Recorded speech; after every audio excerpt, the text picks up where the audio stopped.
Tulsi Gabbard. Okay. I probably, if it was her and Joe Biden and many on the left in her party, and she was running as an independent and the Republican was a fool like Mike Pence or Nikki Haley, I probably would vote for Tulsi Gabbard. I'm not going to agree with her on abortion. I won't. I think she's very liberal on social issues. I don't think she's woke. So she'll actually listen to an argument, but that doesn't mean that I'll get what I want. But I can see myself in a conceivable scenario voting for her.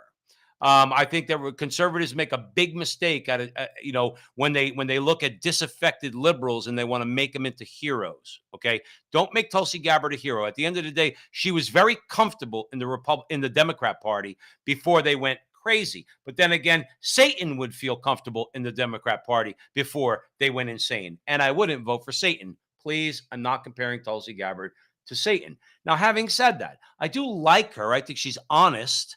Okay. And I can have an honest disagreement with her. And on this topic, on Justin Trudeau, she is spot on. She is spot on.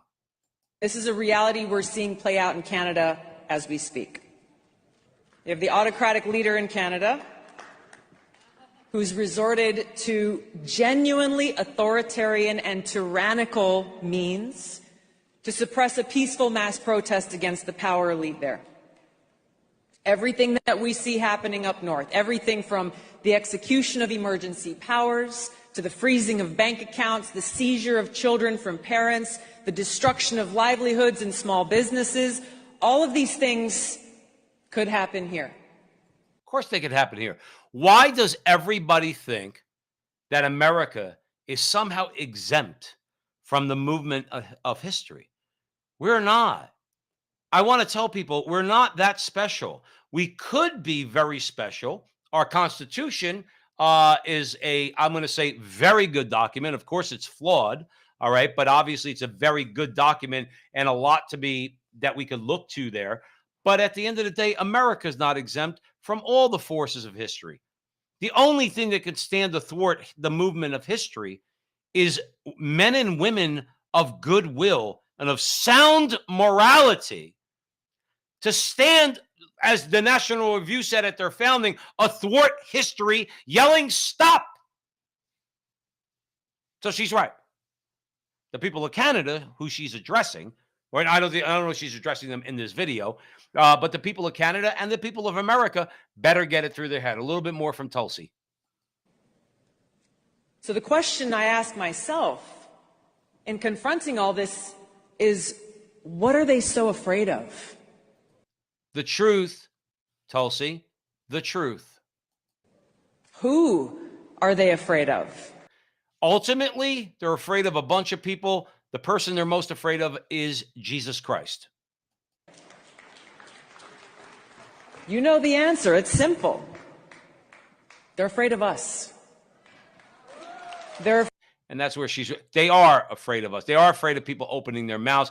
Ultimately, these are people, the people on the left, who have become completely detached from reality, completely insane, completely evil. Remember, 200 and some odd Democrats voted against having a law that would have told a doctor that he or she has to give medical service to a baby laying on a table who was born after a botched abortion. So they are the party of evil. Let's be clear. Jesus is the only person to look to. Go ahead, Tulsi. They're afraid of a free people. They're afraid of a free society. Let's leave it right there with Tulsi. What Tulsi doesn't understand, and what many conservatives understand, is you're not free unless you're moral. It is the paradox that the one who says, and I'm going to get a little religious on you, the one who says I'm a slave of Jesus Christ is the truly free person. The one who says, I'm free of all that traditional morality and Christianity and the Catholic Church and all of it. I'm done with it. Okay. You are the slave because you are controlled by the Justin Trudeaus of the world. You're controlled by the Democratic parties, both here and in Europe and in Canada. You're controlled by the liberals and the left because what do they sell you? You freedom-loving liberal. You get sex, drugs, and rock and roll and think you're just free. You know what you are? You know what you are when you swallow all that? You're an animal.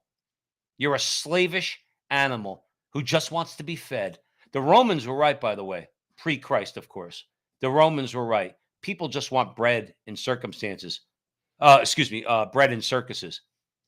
And America is not immune from that. So when Tulsi asked the question, what should we do? Well, we have a pretty good document in the Constitution. Maybe we should get back to being a little bit more of a moral people. Do you think that might